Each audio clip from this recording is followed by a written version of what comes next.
से आप कर सकते हो। समाज उनको पीछे ले आता है दीदी, और कुछ परेशान भी करते हैं। बिल्कुल करते हैं, सही बात है, संजू कह रही है। हाँ बिल्कुल सही बात है सिस्टर। इतना मतलब मैं यही चाहती हूँ लड़कियों को कि लड़कियां खुद पढ़े। कभी कभार है ना, देखना, मैं ना आप लोग मेरे साथ जुड़ोगे ना, मैं उनका इंटरव्यू भी लूंगी देखना, और फिर है ना मैं आप इस पे डालूंगी, तब आपको पता लगेगा ना। बेचारे इतने मासूम मासूम बच्चे होते हैं, इतने मतलब इतने गरीब नहीं बोलूंगी, मैं खुद ऑलरेडी गरीब हूँ, तो मैं दूसरों को क्या अमीर गरीब बोलूंगी। मतलब ऐसे फाइनेंशियली उनको इतनी प्रॉब्लम होती है, फिर भी वो लड़कियां ये कहती है कि नहीं मैम मुझे पढ़ना है, प्लीज़ मुझे रास्ता बताओ ना। और पता है ऐसे ऐसे हमारे यहाँ पे ना बहुत सारी फैक्ट्रियाँ हैं, बहुत सारी फैक्ट्रियाँ हैं, तो बहुत सारे अच्छे अच्छे लोग मेरे साथ में जुड़े हुए हैं, तो मैं उनसे बात करके उनकी पढ़ाई का खर्चा है, मैं कोई बात नहीं है, 10th तो जैसे तैसे करके करी है, अब आगे की पढ़ाई का जो भी 4-5 साल में ये पढ़ती है वो इसको लगाओ। हाँ हाँ नाव्या बिल्कुल चले जाओ, आप चले जाओ, मैं स्कूल जा रही हूँ बच्चे को लेने के लिए। Bye bye, bye bye Navya, मैं कल देखूंगी, मैं आप सीख गए हो तो मुझे बहुत खुशी होगी, कल मैं आपको चेक करूंगी, ठीक है। और अगर आप प्रैक्टिस करोगे तो उसको अनलिस्ट करके एक बार प्रैक्टिस कर लेना, तो वो लाइव जाएगा नहीं। स्कूल से छूटने का टाइम हो गया है, बच्चों को आप जाओ, आराम से जाओ। तो फिर इस तरीके से मैंने कई लड़कियों को उनसे अमीर लोगों से पैसे लेके उन बच्चों को दिए हैं, और वो बच्चे अभी पढ़ रहे हैं, तो मुझे तो अच्छा लगता है भाई, कोई मेरे बारे में क्या जज करता है इससे मुझे कोई फर्क नहीं पड़ता। और रही बांध के रखने की बात, बांध के तो मुझे मेरे घर वालों ने ही नहीं रखा, मैं रही नहीं बांध के, तो मुझे कुछ करना है ना, मैं बांध के कैसे रह सकती हूँ। मैं ऐसे ही आए ऐसे ही जाना है क्या, मुझे कुछ करना है समाज के लिए, चाहे मैं एक बच्चे को ही सुधारूं।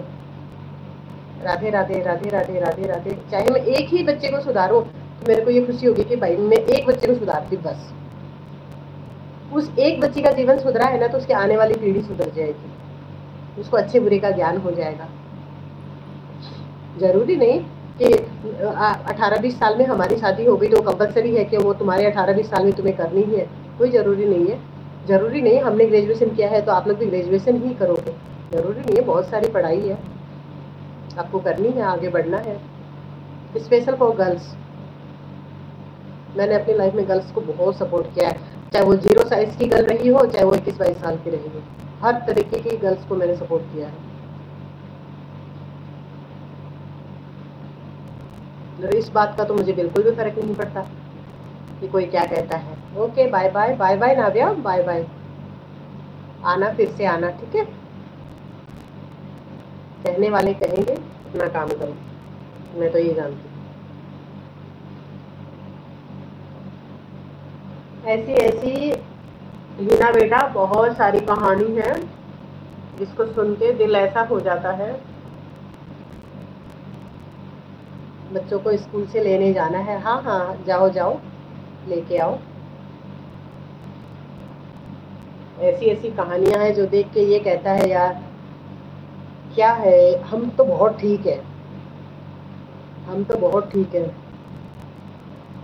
जिस ड्रेस को हम सालों साल कबर्ड में रखते हैं ना, उस ड्रेस को पहनने के लिए कोई हमेशा दुकान के ऊपर लगी हुई डमी के बगल से निकल के जाता है, और उसका ये अरमान होता है कि एक दिन मैं ये ड्रेस पहनूंगी या पहनूंगा, है। और वो वाली ड्रेसेस हमारे ना कबर्ड में रखी हुई रहती है, तो हम भगवान से प्रार्थना करते हैं कि प्रभु आपने मुझे बहुत दिया है कि मेरे अलमारी में ठूस ठूस के कपड़े भरे हुए हैं। ये कहते हैं क्या दिया है, बहुत कुछ दिया है, नज़र उठाकर देखने की जरूरत है ही ना कि हमारे पास में क्या है कि नहीं। ऐसी कहानी से मेरा दिल दहल जाता है। और फिर गांव में आज भी हम जहाँ हैं वहाँ घूंघट प्रथा है, घूंघट चलता है वहाँ पर आज भी। घूंघट मेरे मन से ना, घूंघट करना चाहिए, पुरुषों को करती हैं महिलाएं, क्या है पता नहीं, क्योंकि महिलाएं तो नहीं देखती है ना, पुरुष उनकी तरफ देखते हैं, लेकिन है, इसको मैं कैसे बदलूं, कैसे बदलूं मैं इसको, है। अगर हम घूंघट प्रथा के थोड़ी सी पीछे जाते हैं ना, घूंघट प्रथा के हम थोड़ा